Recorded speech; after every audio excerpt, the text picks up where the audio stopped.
Run? Yeah.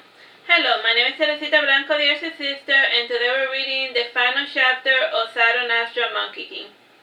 Again with the humans last year. It is so fashionable to throw rocks at the humans today, and I have seen people of all sorts of species, and they are just awful as the next individual. And we have not become so terribly rotten because our survival depends on our cooperation, and unlike the rest of the world, we cannot afford to turn on one another.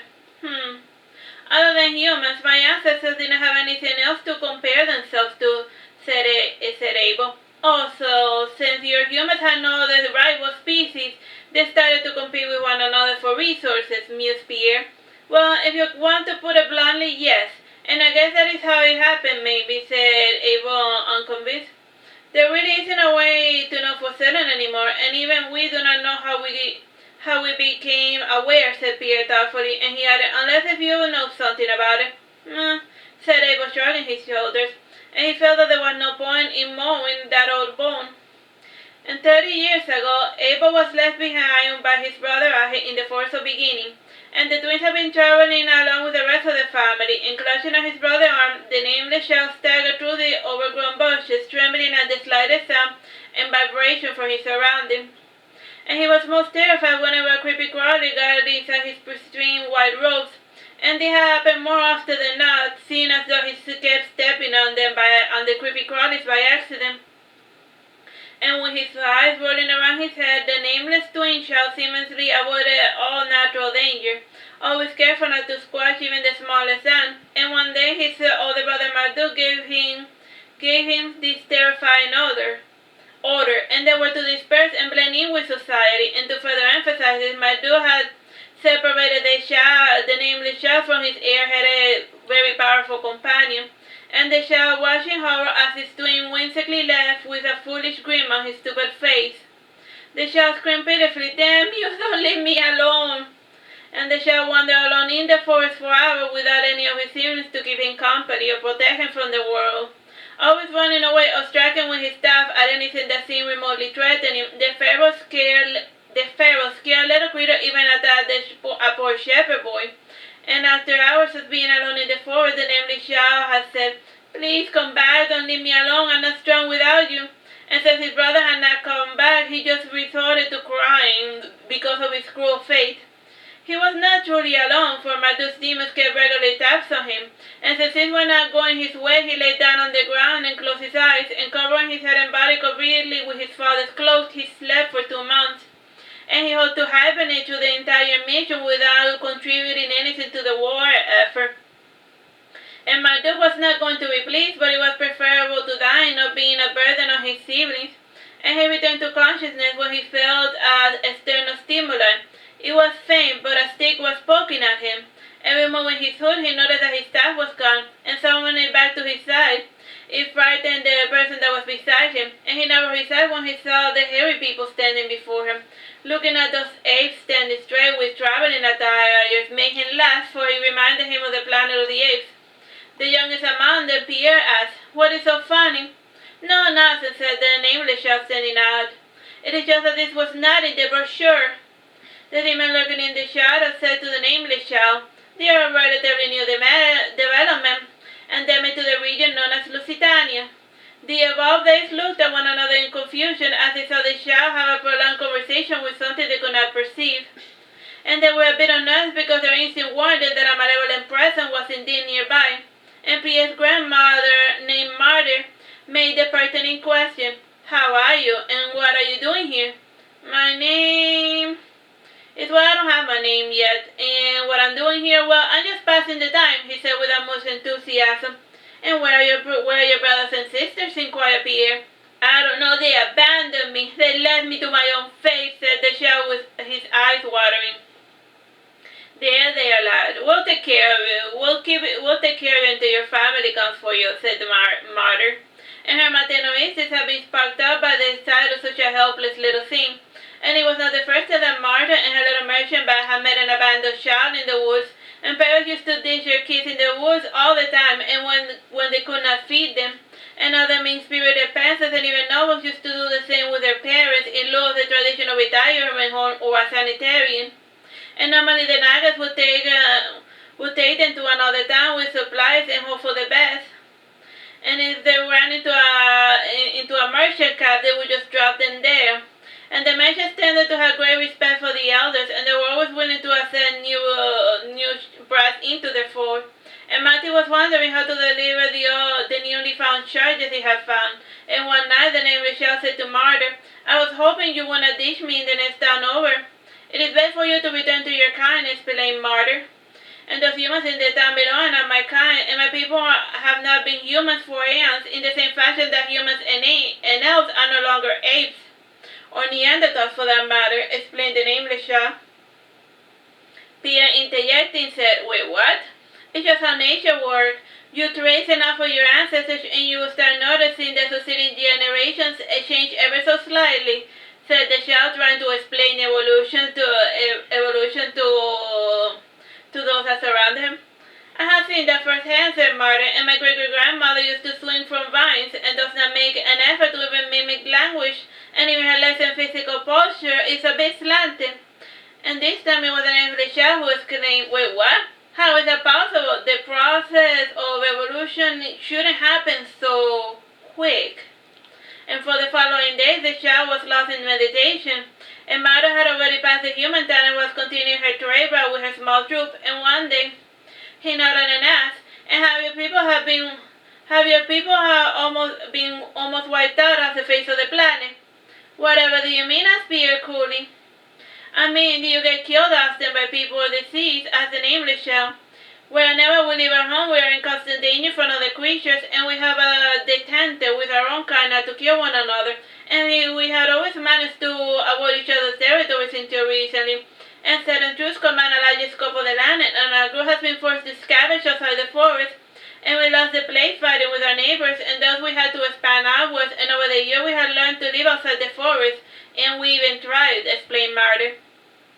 "As for sickness, do you even get sick?" asked the child, coughing a little. "My great-grandmother one time described a type of malady known as never sleep. And for a time, her people were unable to sleep for months.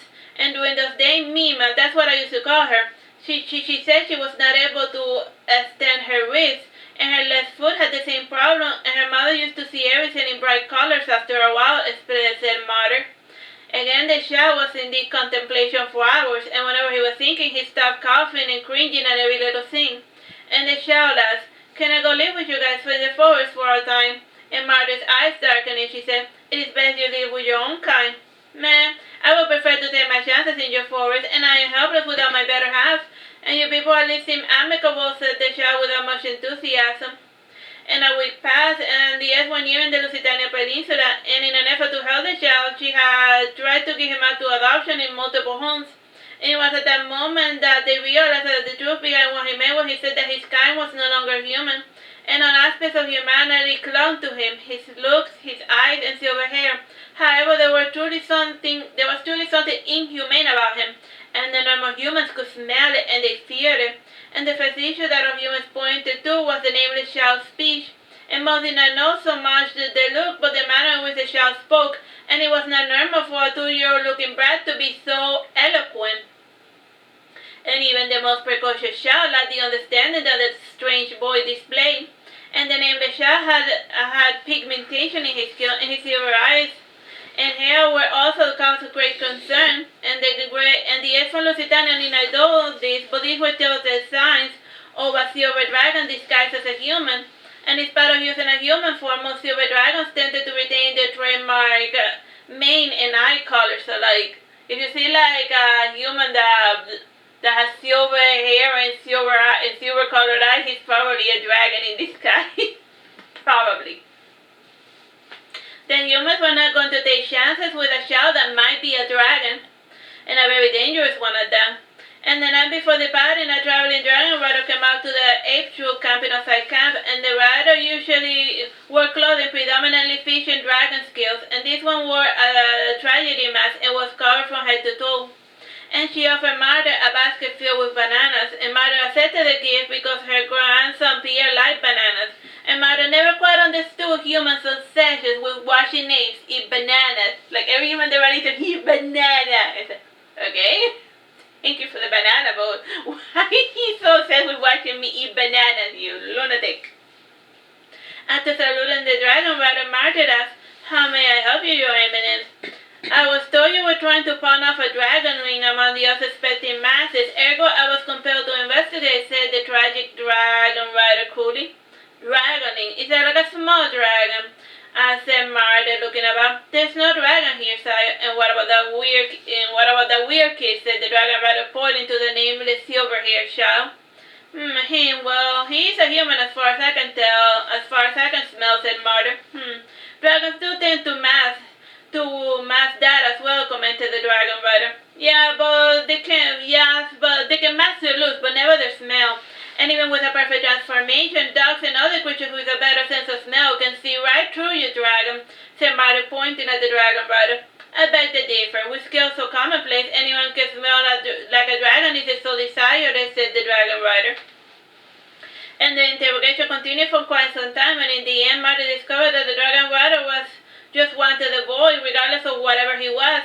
And since the dragon riders were famous for being honorable and outstanding members of society, Marty decided to give out the kid to the stranger. And Marty had washed her hands on the fate of the strange kid, and even if he lived a harsh life in his new surroundings, he was at least better off outside the forest.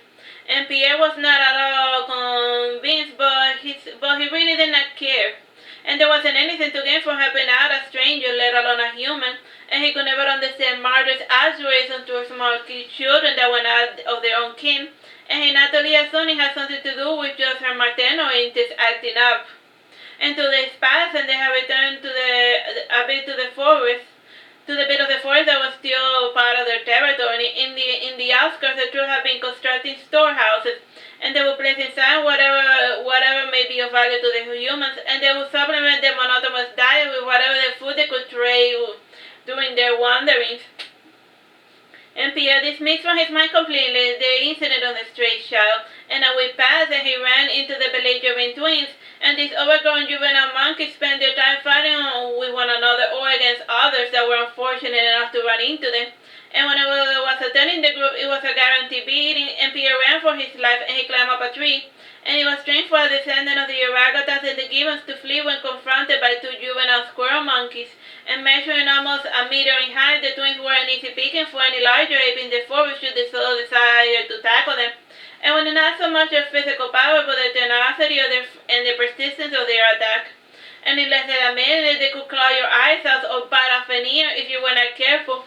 And these were the sort of irreparable injuries that the twins were always fond of almost inflicting.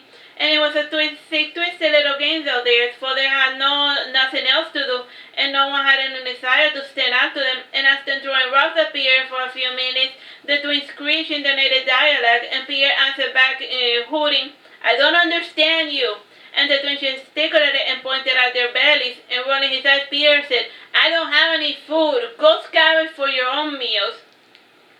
Again, the twins started making out gestures and bizarre dances, and since Pierre was not getting it, he prostrated himself in the floor, with the other beckoning with his hand, and Pierre felt it was a sign of peace.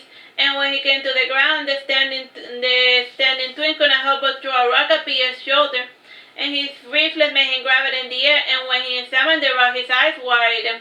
And this was the sort of pebble humans always went crazy for, and inside his hand he had a marble-sized ruby. And the rubies were at the height of popularity in the continent of Bersame, and they were known as the King's Rock, an item that could only be worn by royalty. And petty nobles who wanted to feign royalty paid huge bundles for even the smallest piece of uncut rubies. And this one was perfectly round, and how the twins had managed to get a hold of such a precious stone was worth investigating. And Pierre followed the twins against his better judgment, and due to their ferocious nature, the twins could freely traverse the entire length of Lusitania without getting into territorial disputes. And since he still told him that the twins did not mean him any harm, and he also felt that they would not leave him alone until he followed. And the twins were the youngest children of the magic of the square monkey troops, and like most of their kind, they were believed to be most foolish, and even among the apes, it was rare to get an intelligent conversation out of them. And since the twins' birth, the square monkeys have been able to expand their territory. And Pierre had heard some interesting stories from his peers, and for the last 2 years, the twins have been stealing small human children. and she wanted what the matter wanted within was much room for debate. And Pierre got his answer when he stepped over the skull of a small human shell. And noticeably different, Pierre was tempted to stay and examine the bones to get to the nature of his death, and the twins shook their heads sadly. And one made an attempt to speak, but he closed his mouth, realizing that Pierre was not going to be able to understand him. And Pierre's true had lost the ability to speak as the apes, and he had even been given, and he would even use a human name. And after walking for 2 months, the trio made a stop to forage, and while the twins groomed one another, Pierre went to the lake to take a bath. And the twins watched with cool amusement as Pierre brought forth a soap from his satchel, and even his libations were very human-like. And he ate a stale wheat bread with salted ham and a fresh caught fish, and Pierre cooked his meats as well, and the smoke that rose from the lumber made his eyes hurt a bit, and blinking twice, he had the sensation that his hands were melting like butter, and he quickly got up and put out the fire, and he heard a faint sound, which grew more defined as he closed his eyes. Where are these ships to them, den Torendum wise? Time, bro? It's 7 minutes 30 seconds. As his consciousness faded, Pierre felt an excruciating pain, and he awoke a half hour later and had been taken to the river and had his hand thrown on the water, and after gargling a bit, Pierre set up a noise, and the fire had been put out. And the twins gestured afterwards, taking a branch from a tree and pointing to the extinguished fire. And Pierre knew for a fact that the square monkeys were afraid of flame, and he had lighted up the campfire and attempted to have some sort of weapon against the twins should they desire to attack. And the sickness that had followed had been a bit of a surprise, and at the moment Pierre understood why the twins feared the flames. It wasn't the fire itself, but what the fire did to the trees. And Pierre spent the rest of the trip doing as the twins did, and he realized that the prime territory controlled by the square monkey was particularly dangerous. And there were large beasts, and he even saw his first dragon. And Pierre knew from his grandmother that alabaster dragons nested there, and while these large beasts left the square monkey alone was a matter of much debate, and now the coloration of the twins' arms and the yellow of their arms shifted towards red before changing towards grayish black. And this color reminded Pierre of a popular phrase in the human territories: red touch black, save for Jack. Red touches yellow, kills a fellow. And his troop always made a mound of selling the coral snake anti-venom, and production of the anti-venom has stopped in the main cities, and as such supply of them have been technically run out in the rural areas. And those whose occupation placed near the snake could not afford the anti-venom, as such matter had the brilliant idea to produce cheaper alternatives. And while Pierre ruminated about snakes and anti-venoms, he was quickly making his way towards the home of the magical of the square monkeys. And he was brought back to reality when he noticed the commotion around him, and shouting and rocking against the branches, the magic of the square monkeys came forward, and standing straight, the magic tower, an impressive 150 centimeters. She was just slightly 15 centimeters above the average height of her troop, and Pierre could not help but remember the old illustrations of her kin in a human biology book. And like the rest of his troop, Pierre was curious about his own existence. And the matter was wearing a golden lady dress, too big for her size, and Pierre rose an eyebrow and was about to chuckle when one of the twins struck him in his head with a pole. And the dress had a strange hump in the back, and upon closer inspection, Pierre noted a familiar face sticking out, and the nameless child waved his hand at him, saying, "Hello." "Did you get kidnapped by those things?" asked Pierre. "No, I came here of my own free will," said the child. "And what does she want with you?" asked Pierre. "To feed and clothe me and teach me how to talk and go up vines, the entire Tarzan experience," commented the child without much enthusiasm. "I already know how to do all of that, so for now, I just amuse her with my little games." "But don't you want to live with your own kind?" asked Pierre. "Meh," said the child. Simon Pierre asked, "So why am I here?" Acting as translator, the child said on behalf of the Madria, as a gesture of goodwill. "What?" asked Pierre. "We wish to show your troop our good intentions and our desire to offer protection in exchange for human goods," explained the child. "And pray do tell what sort of goods you desire," asked Pierre coolly. "Paper, books, quills, ink, all of the necessary tools for grasping human language. It is for the benefit of our clan that we should extend outwards," explained the child. "I'll be reticent," Pierre said. "I think I should discuss it with my grandmother first, and she's the leader of our troops." "In this you are mistaken, Pierre. Your troop respects you, and you should desire the responsibility. You can rally the other marriages around you," said the Madria, and she added, "The sad fact is that our numbers are tragically diminishing, and everyone is related, and we must find a way to put a stop to this trend, lest we return to what we once were. I think you're overreacting, said Pierre when he realized that everyone in his troop was his close relative, and then he said, I suppose you are right to show concern, though I do not see how learning English can solve this problem. It is not just a project, and our class has shown willingness to try. But that is what she calls me. Anyhow, our troop wants to learn English and find new further mating partners, and the current breeding pair is just not doing it for them. What is your idea? asked Pierre. Meh, answered Abel. And what's the matter really saying? asked Pierre. How should I know? I just wanted a fellow to help me teach these monkeys how to talk, and not so much for the hoo-hoo-ha-ha. Though it would not kill them to learn some monkey talk, Pierre.